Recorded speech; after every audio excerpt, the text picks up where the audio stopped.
In 155 BCE, three men were on the way to Rome in order to negotiate the fine of 500 talents that the Eternal City imposed on Athens for the sacking of the city called Arpus.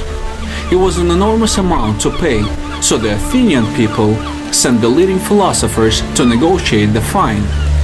This remarkable man represented three of the dominant philosophical schools of that time: Stoicism, academic skepticism, and Aristotelianism. The only major school that was absent was Epicureanism, since Epicureans were notoriously uninterested in politics. Besides significantly reducing the fine down to about 100 talents, the embassy marked an important event in the history of philosophy by accelerating the adoption of Hellenistic thought by the Romans. It is extremely hard to draw a definite line between the philosophical schools of that era, but let's give it a try.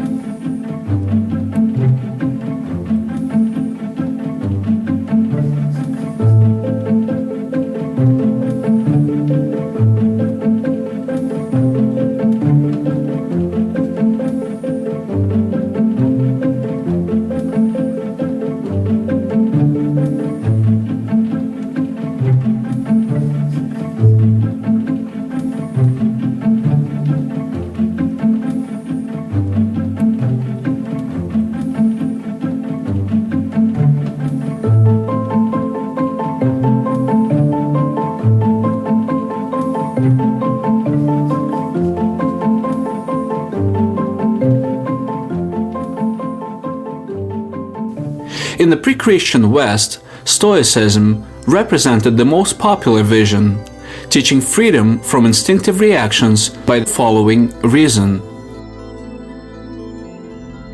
For them, reason meant not only using logic, but also understanding the processes of nature, the logos, or universal order that is inherent in all things.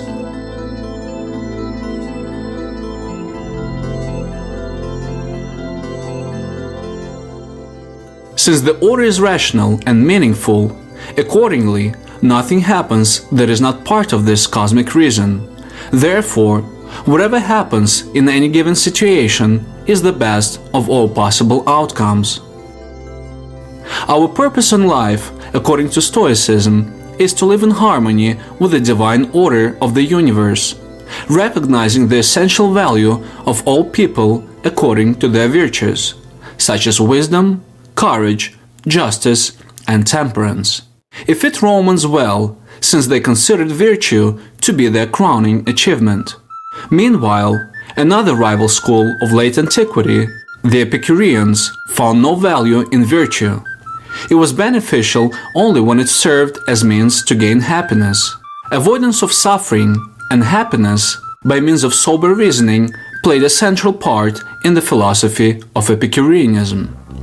2000 years ago, this group of thinkers established one of the most spectacular teachings, in particular, stating that all surrounding matter has to consist of ultimate, indivisible units, which they called atoms. Along with novelties in physics, Epicureans were trying to relieve a human being from two primal fears: fear of gods and fear of death, as neither allowed the individual to enjoy the life to the fullest. Knowledge was sought to rescue oneself from paralyzing religious fears and superstitions. In the meantime, the approach to the fear of death was very simple and practical. When we exist, death does not exist. And when death exists, we are no longer here.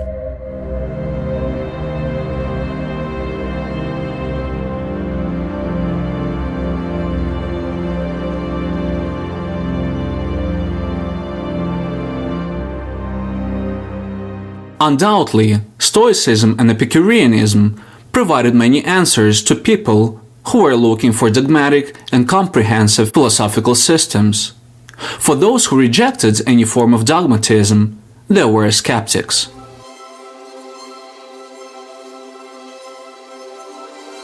This group of thinkers rejected any authority in a rational domain.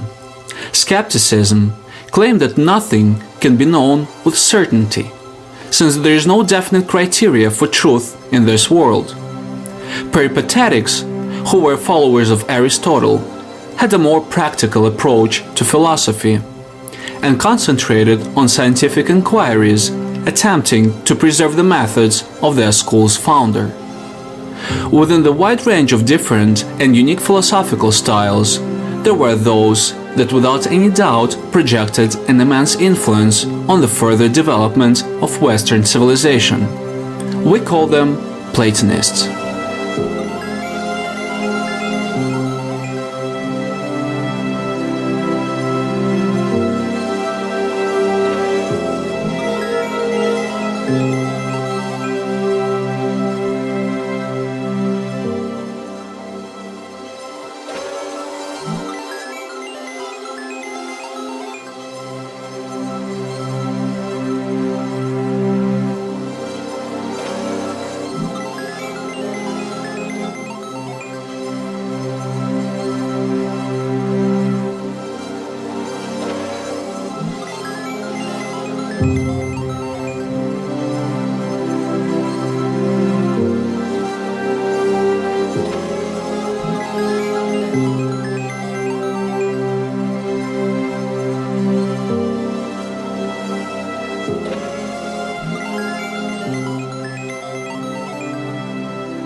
During the Roman period, Platonism was going through multiple stages of development as it defended its standing against attacks by a variety of other teachings emerging in the West around the 1st century BCE. Eventually, it absorbed almost all existing schools, producing what we call nowadays Middle and Neoplatonism. Plato would erupt in a violent rage if he saw the state of his philosophy just a couple of centuries past his death.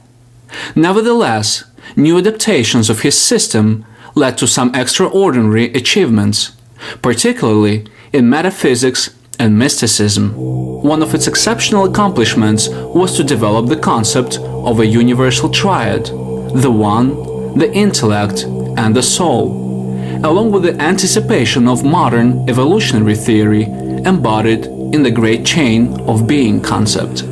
Centuries later, Platonism became the intellectual basis for developing Christianity, providing rational support for evolving Christian teachings. During many centuries, all these schools of thought were flourishing and coexisting in a relative peace, but by the 6th century AD, they were all gone. What were the causes of this disintegration? How would you explain that certain philosophers made it through the Dark Ages and are still being studied today, while many others have perished?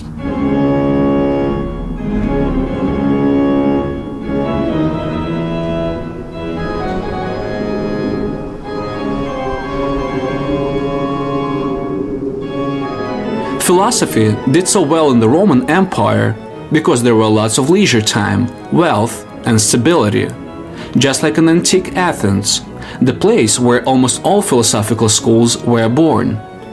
With the collapse of Rome, the number of literate people decreased dramatically, significantly slowing the exchange of information and cutting cultural ties. After philosophical hubs and learning centers ceased to exist, there was the matter of preserving texts that were left after them. Medieval monasteries, the only communities of literate men during the Dark Ages, worked as filters, deciding what needed to be copied. Keep in mind that around the first millennia of the Common Era, the preservation of writings was a laborious and costly business. During the shift from the papyrus roll to the codex, only texts possessing absolute relevance and importance were copied and passed on to subsequent generations. A similar transition happened during our time with the shift from magnetic tapes to digital media. Evolving intellectual taste is always dictating what kind of material will survive the times. And of course, let's not forget about constant library fires, which indiscriminately destroyed the intellectual legacy of the ages. Just a handful of philosophers withstood the test. A good example would be the dialogues of Plato and treatises of Aristotle that became dominant during the late antiquity. By word count, about half of Greek philosophical writings that survive today are commentaries on Plato and Aristotle. Most of these works were written 1,000 years after their deaths. They were a popular choice to back up new Christian reasoning. Emerging monotheistic religion was swift to appropriate the ideas of infidels, to defend itself against pagan attacks, and to gain new converts in philosophical debates. After all, for a long period of time, Christian students were taught by pagan teachers. Early church fathers were deeply influenced by pagan intellectual heritage, most of all by Neoplatonism. Neoplatonists were teaching students to turn away from their bodily existence towards perfect and more stable forms. The ancient thinker Philo of Alexandria prepared a Platonic version of the Old Testament, which was quickly absorbed by the new emerging religion. The sudden success of Christianity, which claimed exclusive possession of the truth, disrupted the philosophical flow of antiquity. Epicureans and skeptics vanished from the scene because they lacked an institutional basis, such as the academy, but mostly because they were anti-religious groups.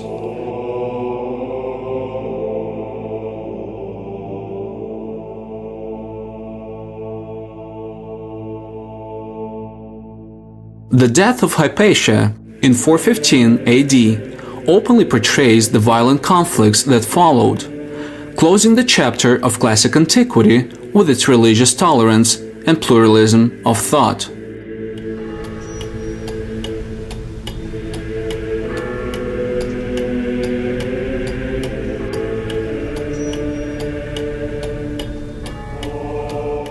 Nevertheless, despite bold opposition, antique philosophies made it through the Dark Ages and manifested themselves in a new hypostasis, demonstrating strong resilience against time and oppression.